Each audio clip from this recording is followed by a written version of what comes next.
Hi friends, இன்னைக்கு நம்ம சேனல்ல எப்படி கோபி மஞ்சூரியன் செய்யறது தான் பார்க்க போறோம். அதுக்கு ஃபர்ஸ்ட் ஒரு கண்டெய்னர்ல கொஞ்சம் மஞ்சள் தூள் ஆட் பண்ணிக்கணும். அப்புறமா காலிஃப்ளவர் ஆட் பண்ணிக்கணும். இது இப்படி தான் இருக்கும்.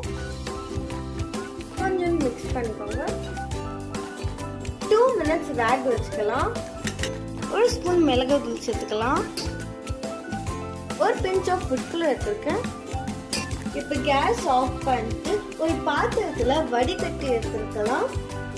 எவ்வளோ தேவையோ அவ்வளோ உப்பு சேர்த்துக்கலாம். 1/2 கப் கார்ன்ஃப்ளவர் சேர்த்துக்கலாம். இப்போ 1/4 கப் மைதா சேர்த்துக்கலாம். கொஞ்சம் கபாப் மசாலா ஆட் பண்ணிக்கலாம். மொரன்னு வறுத்துட்டு 1 டேபிள் ஸ்பூன் இஞ்சி பூண்டு பேஸ்ட் போட்டுக்கலாம். முட்டை ஆட் பண்ணிக்கலாம். இப்போ கொஞ்சமாக தண்ணி ஆட் பண்ணினே கலங்க. பஜ்ஜி மாவு பதத்துக்கு ஆட் பண்ணிக்கலாம். இந்த மாதிரி ஸ்டேஜில் இருக்கணும்.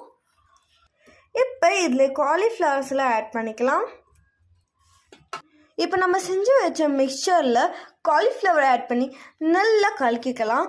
அது காலிஃப்ளவர் அதில் ஒட்டணும். 15 minutes இதை நல்லா ஊற வச்சுக்கலாம். ஒரு கடாயில் எண்ணெயை சூட் பண்ணிக்கலாம். வாங்க எண்ணெய் சூடாயிடுச்சான்னு பார்க்கலாம். அதுக்கு ஒரு காலிஃப்ளவர் எடுத்து உள்ளே போட்டுப்பாங்க. அது இந்த மாதிரி பொரிச்சிச்சுன்னா எண்ணெய் சூடாயிடுச்சுன்னு அர்த்தம். வாங்க மீதி எல்லா காலிஃப்ளவர்ஸும் உள்ளே போட்டுடலாம். 2 minutes விட்டு கலக்கிட்டே இருங்க. அப்போ இந்த காலிஃப்ளவர் சீக்கிரமாக ஃப்ரை ஆகும். இந்த மாதிரி கலரில் வந்துட்டப்பமா நீங்கள் எடுத்துடலாம்.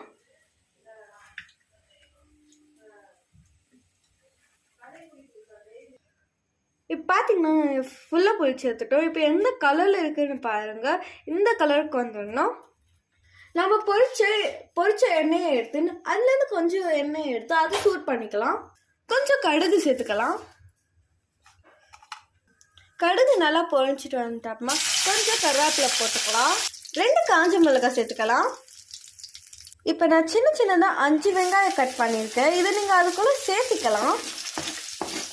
இப்போ கொஞ்சம் தேவையான உப்பு போட்டுக்கலாம். இப்போ வெங்காயம் எல்லாம் ப்ரௌன் கலரில் டேர்ன் ஆகுற வரைக்கும் வதக்கிட்டே இருங்க.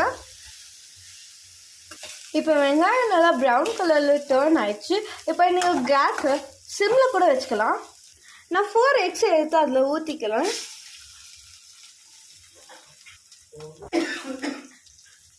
இந்த மாதிரி கலக்கினே இருக்கணும். அப்போ அடி பிடிக்காது, நல்லாவும் இருக்கும். இப்போ இது நல்லா ஃப்ரை ஆயிடுச்சு. இப்போ கோபி மஞ்சூரியன் எல்லாம் இதில் ஆட் பண்ணிக்கலாம். இப்போ சோயா சாஸ் 2 டேபிள் ஸ்பூன் போட்டுக்கோங்க. அவ்வளோதான், நம்ம கோபி மஞ்சூரியன் ரெடி. டேஸ்ட் செம்ம சூப்பராக இருக்கு. Bye friends, like, share, subscribe.